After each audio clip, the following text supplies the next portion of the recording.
El bullying y el ciberbullying son dos temas de los que se habla un montón, pero se conoce muy poco. Mi nombre es Flavio Calvo y quiero que hoy podamos llegar a fondo en estos temas.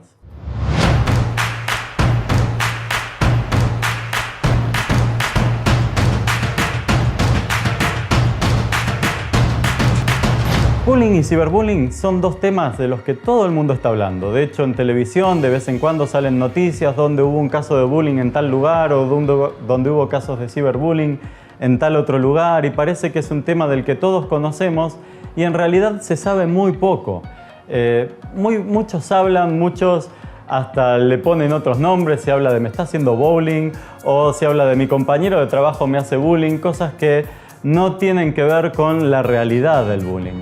Entonces, lo primero que convendría hacer es hacer una buena definición de lo que es el bullying. ¿Y qué es el bullying? El bullying es un comportamiento prolongado de insulto verbal o de maltrato físico o de intimidación psicológica o de agresión de un niño o un adolescente hacia otro que se convierte en su víctima.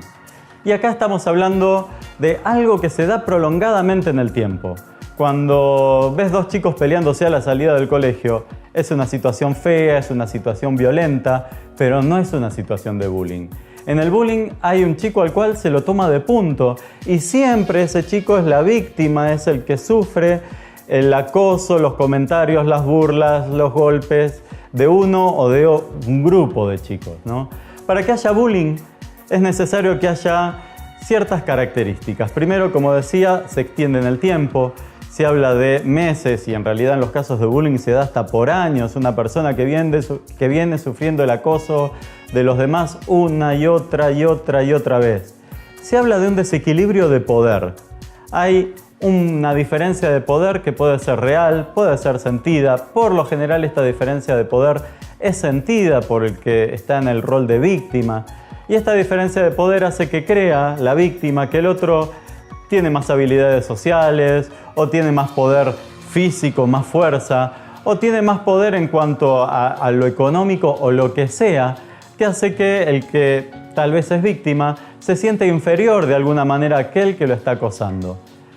Por lo general, el acosador, el bully, el que realiza toda la acción, suele tener poca empatía en cuanto a conectar con los sentimientos de los demás, pero sí suele tener mucha empatía cognitiva, o sea, saber cuál es el punto justo para poder pegarle al otro y que le duela.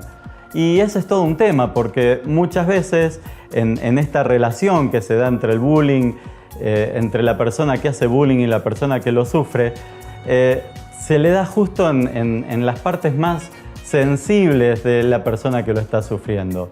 Ahora, en todo esto se dan un montón de características que son bastante particulares. Es importante tener en cuenta que en esto que yo estaba explicando de la empatía cognitiva, la persona que realiza los actos de bullying sabe en qué momento hacerlo. Entonces, muchas veces el bullying queda como algo oculto porque se pasa en los baños, pasa en los pasillos, pasa a la salida o en la entrada del colegio, en espacios donde no hay adultos a la vista. Entonces, por lo general, el que ejerce el acoso lo hace a escondidas, lo hace constantemente, y el que quiere defenderse lo hace tal vez en el momento en que puede. Y lo hace frente a un docente, lo hace frente a un directivo, frente a un padre, y queda como si fuera él el ocasionador del problema. Y esto se debe tal vez a sus pocas habilidades sociales y a esta diferencia de poder. Entonces, el bullying es en realidad justamente una realidad oculta, una realidad que los adultos pocas veces ven. ¿Cómo se soluciona el bullying? Esa es la gran pregunta. Y acá hay un tema que es muy importante tener en cuenta, que es que hay distintos roles dentro del bullying. Hay una persona que está acosando, hay una persona que está sufriendo ese acoso. Por lo general, hay algún tipo de salvador que generalmente no sirve como salvador. ¿Por qué? Porque yo puedo ver que están molestando a otro y puedo ponerme en rol de salvador y decirle, ¿sabes qué? Si molestas a él te estás metiendo conmigo.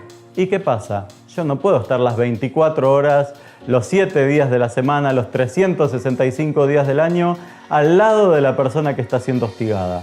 Entonces, en el momento en que yo no estoy, el hostigador va a redoblar y va a multiplicar la hostigación que está haciendo.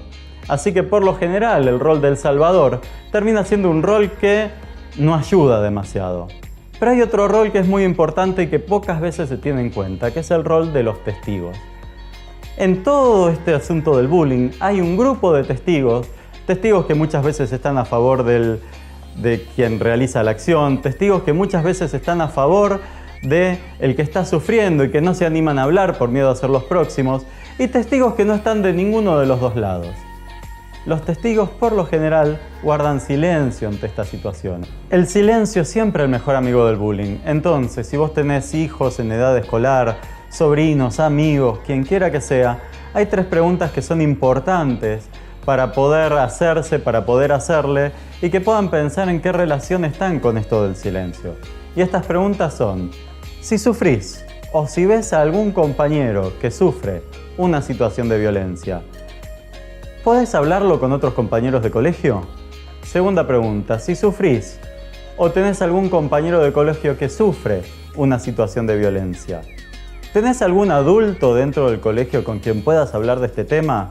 Tercera pregunta: si sufrís o tenés algún compañero que sufre una situación de violencia, ¿tenés alguien dentro de tu familia con quien puedas hablar de este tema? Si alguna de estas respuestas tenés un sí, estás mucho más preparado para enfrentar y para poder salir de una situación de bullying o ayudar a otros a salir. Si tu respuesta es no, y es bueno empezar a pensar una estrategia. Es bueno empezar a pensar qué redes, qué contactos hay para poder salir de una situación que puede ser negativa para tu vida o para la vida de algún compañero. Fíjense que cuando en una situación de bullying alguien guarda silencio, por lo general se está poniendo en juego la vida o el sufrimiento o la situación de otra persona. Entonces está bueno pensar en estas preguntas. Ahora, más allá del bullying tradicional, de esta situación de niños o de adolescentes que se da dentro del aula, hay una situación que en este último tiempo excede el espacio del aula, que es el ciberbullying. Antiguamente, cuando alguien sufría de acoso o estaba siendo molestado dentro del colegio, por lo general podía salir del colegio y tener un espacio de respiro. Hoy eso prácticamente no existe, porque a través de los medios sociales, no los llamo redes sociales porque entiendo las redes sociales como el contacto con la gente, pero a través de los medios sociales, a través de Instagram, Snapchat, Facebook o a través del mismo WhatsApp, hay gente que está siendo acosada o que está siendo molestada 24/7 y no tiene un espacio donde pueda salir. Fíjense que la situación del ciberbullying es, pero muchísimo más grande, muchísimo más fuerte que la del bullying tradicional, porque no hay horarios, una persona puede sufrir de bullying en cualquier momento del día, no hay espacios, porque hasta en lo más íntimo de su habitación, mirándose su celular, puede estar sufriendo de bullying o de ciberbullying en este caso.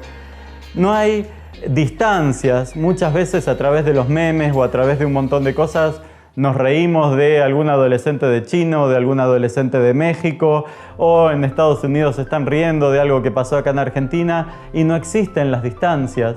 Entonces, todo lo tecnológico hizo que se rompan un montón de barreras, que es bueno eso cuando se rompen estas barreras para cosas positivas, pero cuando estas barreras se rompen para causarle daño a otra persona, ahí estamos ante un problema. Y mi pregunta es, ante el bullying, que es una realidad, y ante el ciberbullying, que es una realidad, ¿qué podemos hacer?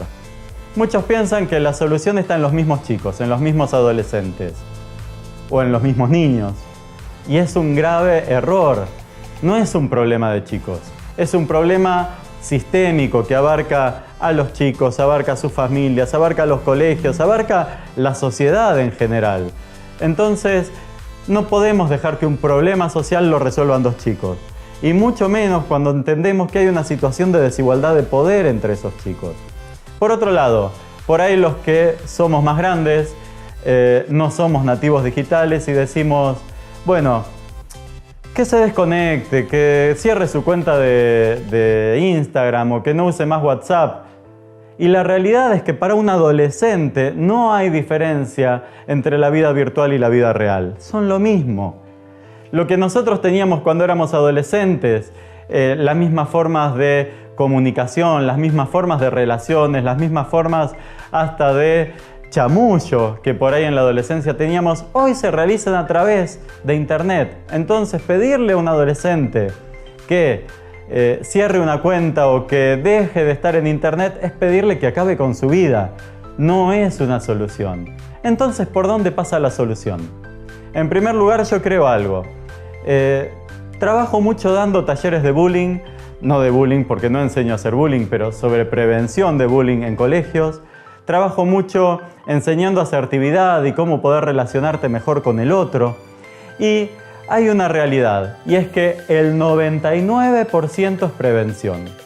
Cuando en las familias se pueden hablar de estos temas, cuando en los colegios se puede hablar abiertamente de estos temas, cuando hay espacio para poder coordinar no solo charlas esporádicas, sino espacios donde se trabaje con los adolescentes o con los niños cómo relacionarse unos con otros, es mucho más fácil que estas situaciones no se den.